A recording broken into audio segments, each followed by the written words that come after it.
Plan আছে BCS cadre হওয়ার। প্রত্যেকটা শিল্পী সম্মান চায়, আমিও পাপার মতন একজন সৎ পুলিশ হতে চাই। আপনাদের সবার কাছে আমি যেন সম্মানটা যথাযথ সম্মান যেন দিতে পারি, কারণ প্রত্যেকটা শিল্পী সম্মান চায়। সম্মানটা অনেক বড় একটা জিনিস এবং আমি কাউকেই কখনো হার্ট করতে চাই না। আমি সবসময় আমি নিজে কষ্ট পাবো, তা অন্যকে হার্ট করবো না। এটা আমার বাবা মার কাছ থেকে শিক্ষা পেয়েছেন, পাপা মার কাছ থেকে। তো এই তো পরবর্তীতে প্ল্যান আছে বিসিএস ক্যাডার হওয়ার বড় হয়ে। তো দোয়া করবেন। অলরেডি আমি এখন এসএসসি দিলাম, আমি এখনই বিসিএস এর বই কিনে ফেলেছি।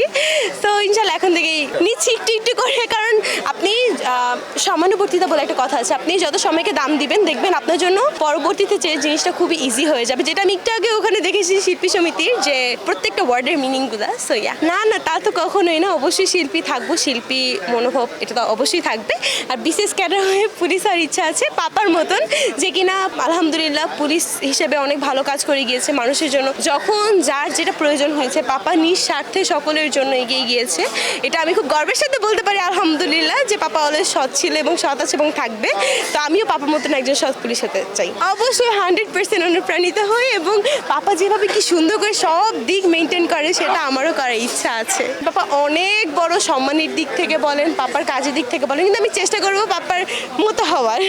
সত্যি খুবই ভালো লাগছে এবং আপনাদের প্রতি অনেক কৃতজ্ঞ আলহামদুলিল্লাহ। আমি সোনা বন্ধু, আমার মা, পরে কিশোরীতে কাজ করার মাধ্যমে আলহামদুলিল্লাহ আমি শিল্পী সমিতির সদস্য হতে পেরেছি।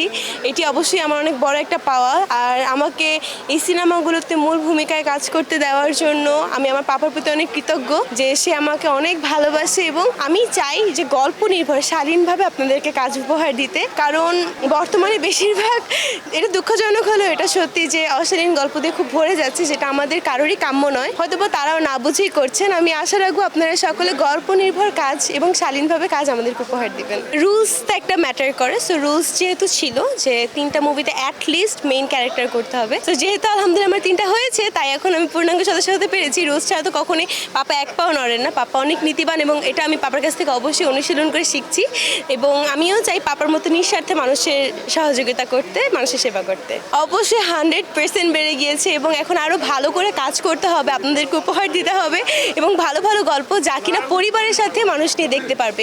কারণ বর্তমানে মানুষ সপ্তাহে 5-6 দিনই কাজ করে, কর্মব্যস্ততার মধ্যে থাকে, মানে সর্বশেষে একদিন সময় পায় নিজের পরিবারকে সময় দেওয়ার জন্য। তো সেই দিনটা যদি আমরা আরও সুন্দর করে তুলতে পারি একটি শালীন মুভি উপহার দেওয়ার মাধ্যমে, এটি আমার মনে হয় সবার জন্য খুব ভালো হবে এবং আমরা চেষ্টা করব।